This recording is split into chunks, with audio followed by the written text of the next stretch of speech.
Hello everyone, welcome to delicious recipes. ഇന്ന് നമുക്ക് ഈന്തപ്പഴം അച്ചാർ തയ്യാറാക്കിയാലോ. ഇത് ബിരിയാണിയുടെ കൂടെ കഴിക്കാൻ പറ്റിയ ഒരു അടിപൊളി അച്ചാറാണ്. അപ്പോൾ ഇതിനാവശ്യമായിട്ടുള്ള ചേരുവകൾ എന്തൊക്കെയാണെന്ന് നോക്കാം. ഒട്ടും തന്നെ സമയം കളയാതെ നമുക്കിതെങ്ങനെയാണ് തയ്യാറാക്കുന്നതെന്ന് നോക്കാം. ഇന്നത്തെ ഈ അച്ചാർ തയ്യാറാക്കാനായിട്ട് ഒരു പാനിൽ കുറച്ച് എണ്ണ ഞാൻ ഒഴിച്ചിട്ടുണ്ട്.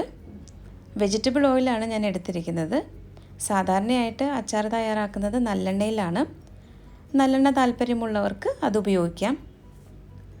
ഞാനിവിടെ 4 ടേബിൾ സ്പൂൺ വെജിറ്റബിൾ ഓയിലാണ് ഒഴിച്ചത്. എണ്ണയൊന്ന് ചൂടായി വന്നപ്പോൾ 1/2 ടീസ്പൂൺ കടുക് ചേർത്തിട്ടുണ്ട്. ഇനി ഈ കടുക് ഒന്ന് നന്നായിട്ടൊന്ന് പൊട്ടി വരണം. ഇനി നമുക്കിതിലേക്ക് വെളുത്തുള്ളിയും ഇഞ്ചിയും കറിവേപ്പിലയും പച്ചമുളകുമാണ് ചേർക്കാനുള്ളത്. 2 ടേബിൾ സ്പൂൺ വെളുത്തുള്ളിയാണ് ഞാൻ ചേർക്കുന്നത്. 1 ടേബിൾ സ്പൂൺ ഇഞ്ചിയും 3 പച്ചമുളക് വളരെ ചെറുതായിട്ട് അരിഞ്ഞതും അതുപോലെ 1 തണ്ട് കറിവേപ്പിലയുമാണ് ഇപ്പോൾ ചേർക്കുന്നത്. കറിവേപ്പിലയും ഞാൻ വളരെ ചെറുതായിട്ട് അരിഞ്ഞെടുത്തിട്ടുണ്ട്. ഇത് നല്ലതുപോലെ ഒന്ന് വഴറ്റിയെടുക്കണം. ഏറ്റവും കുറഞ്ഞ തീയിൽ വെക്കാനായിട്ട് പ്രത്യേകം ശ്രദ്ധിക്കണം. അല്ലെങ്കിൽ ഇഞ്ചിയും വെളുത്തുള്ളിയും ഒക്കെ പെട്ടെന്ന് കരിഞ്ഞു പോകും. ചെറിയ തീയിൽ വെച്ചിട്ട് ഇത് നന്നായിട്ടൊന്ന് വഴറ്റിയെടുക്കാം. ഈ ഒരു അച്ചാർ തയ്യാറാക്കാനായിട്ട് വളരെ എളുപ്പമാണ്. വളരെ ടേസ്റ്റി ആയിട്ടുള്ള ബിരിയാണിയുടെ കൂടെ കഴിക്കാൻ പറ്റുന്ന ഒരു നല്ലൊരു അച്ചാറാണിത്. ഇത് തയ്യാറാക്കി ഉടനെ തന്നെ നമുക്ക് കഴിക്കാൻ പറ്റും. അപ്പോൾ ഇതെല്ലാവരും ഒന്ന് ട്രൈ ചെയ്ത് നോക്കണം.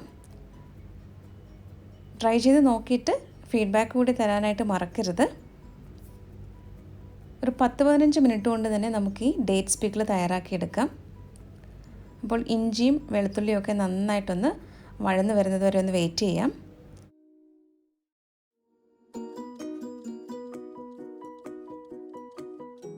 ഇനി ഇതിലേക്ക് 1/4 ടീസ്പൂൺ മഞ്ഞൾപ്പൊടി ചേർക്കാം. 1 ടീസ്പൂൺ മുളക് പൊടിയാണ് ഞാനിപ്പോൾ ചേർത്തത്. കാശ്മീരി മുളക് പൊടിയാണ് ഞാൻ എടുത്തത്. വളരെ ചെറിയൊരു അളവിലാണ് ഈ അച്ചാർ ഞാൻ തയ്യാറാക്കുന്നത്. അതുകൊണ്ടാണ് 1 ടീസ്പൂൺ മുളക് പൊടി എടുത്തത്.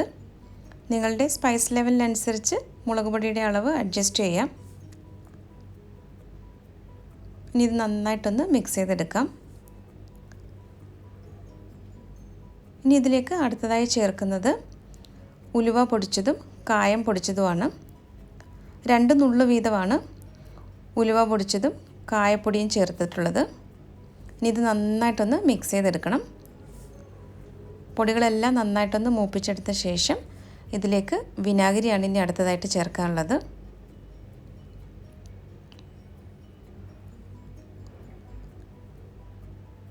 രണ്ട് ടേബിൾ സ്പൂൺ വിനാഗിരിയാണ് ഞാനിപ്പോൾ ചേർത്തത്.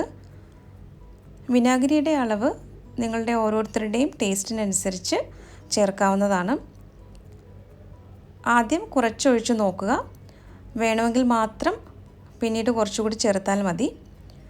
ഞാനിപ്പോൾ 100 ഗ്രാം ഈന്തപ്പഴം വെച്ചിട്ടാണ് ഈ അച്ചാർ തയ്യാറാക്കുന്നത്. അപ്പോൾ 2 ടേബിൾ സ്പൂൺ വിനാഗിരി തന്നെ മതിയാകും. ഇനി ഇതിലേക്ക് നമുക്ക് കുറച്ച് ചൂടുവെള്ളമാണ് ചേർക്കാനുള്ളത്. 1/2 കപ്പ് ചൂടുവെള്ളമാണ് ഞാനിപ്പോൾ ചേർത്തത്. ഇത് നന്നായിട്ടൊന്ന് ഇളക്കി കൊടുക്കാം. ഇനി ഇതിലേക്ക് നമുക്ക് ആവശ്യത്തിനുള്ള ഉപ്പും 1 ടീസ്പൂൺ പഞ്ചസാരയും കൂടി ചേർക്കാം. ഞാനിവിടെ ബ്രൗൺ ഷുഗറാണ് ഉപയോഗിച്ചത്. ഏത് പഞ്ചസാരയാണെങ്കിലും കുഴപ്പമില്ല. ഇത് നന്നായിട്ടൊന്ന് ഇളക്കി കൊടുക്കാം. ഇനി ഇതൊന്ന് നന്നായിട്ട് തിളച്ച് വരുന്നത് വരെ ഒന്ന് വെയിറ്റ് ചെയ്യണം. അതിനുശേഷമാണ് ഇതിലേക്ക് ഈന്തപ്പഴം ചേർക്കുന്നത്.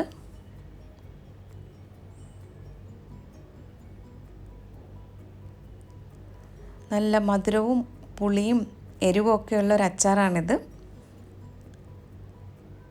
അപ്പോൾ ഇതുവരെയും ട്രൈ ചെയ്ത് നോക്കിയിട്ടില്ലാത്തവർ തീർച്ചയായിട്ടും ഒരു പ്രാവശ്യമെങ്കിലും ഇതൊന്ന് ട്രൈ ചെയ്ത് നോക്കണം.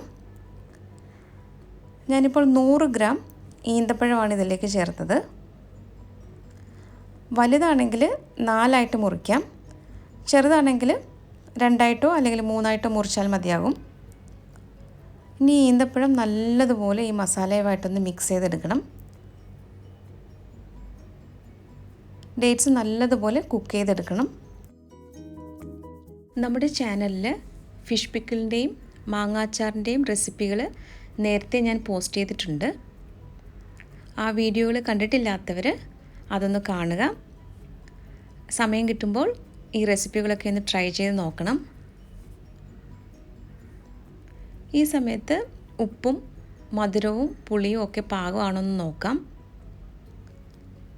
ഇവിടെ ഉപ്പും മധുരവും പുളിയും എല്ലാം പാകത്തിനുണ്ട്. എന്തെങ്കിലും കുറവുണ്ടെങ്കിൽ ഇപ്പോൾ ചേർത്ത് കൊടുത്താൽ മതിയാകും. ഈന്തപ്പഴം അല്പം കൂടി വേവാനുണ്ട്. അപ്പോൾ നമുക്കിത് നന്നായിട്ടൊന്ന് മിക്സ് ചെയ്തെടുക്കാം. ചെറിയ തീയിൽ വെച്ച് അല്പസമയം കൂടി ഇതൊന്ന് കുക്ക് ചെയ്തെടുക്കണം. ഇപ്പോൾ ഇവിടെ പാകത്തിന് ഈന്തപ്പഴം മസാലയുമായിട്ട് മിക്സായി വന്നിട്ടുണ്ട്. ഈ ഒരു രീതിയിൽ ഈന്തപ്പഴം മിക്സ് ചെയ്തെടുക്കണം. ഈ ഒരു കൺസിസ്റ്റൻസിയിലെത്തുമ്പോൾ നമുക്ക് ഫ്ലെയിം ഓഫ് ചെയ്യാം. ഇത് കൂടുതൽ ഡ്രൈ ആയി പോകുന്നതുവരെ വെയിറ്റ് ചെയ്യരുത്. ഇത് നന്നായിട്ടൊന്ന് മിക്സ് ചെയ്തെടുത്ത ശേഷം ഫ്ലെയിം ഓഫ് ചെയ്യുകയാണ്. നല്ലതുപോലെ ചൂടാറിയ ശേഷം ഇതൊരു ഗ്ലാസ് ബോട്ടിലിലേക്ക് മാറ്റാം. ഏതൊരു അച്ചാറാണെങ്കിലും അത് കേടാവാതെ ഇരിക്കണമെങ്കിൽ നല്ല ഡ്രൈ ആയിട്ടുള്ള സ്പൂൺ ഉപയോഗിക്കാനായിട്ട് ശ്രദ്ധിക്കണം. അതുപോലെ തന്നെ ആവശ്യത്തിനുള്ള അച്ചാർ പുറത്ത് വെച്ച ശേഷം ബാക്കിയുള്ളത് ഒരു ഗ്ലാസ് ബോട്ടിലാക്കി ഫ്രിഡ്ജിൽ സൂക്ഷിക്കാം.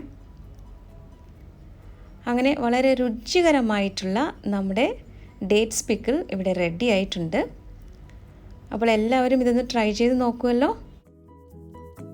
ഈ റെസിപ്പി ഇഷ്ടമായാൽ ഡെലിഷ്യസ് റെസിപ്പീസ് ചാനലൊന്ന് സബ്സ്ക്രൈബ് ചെയ്യണം.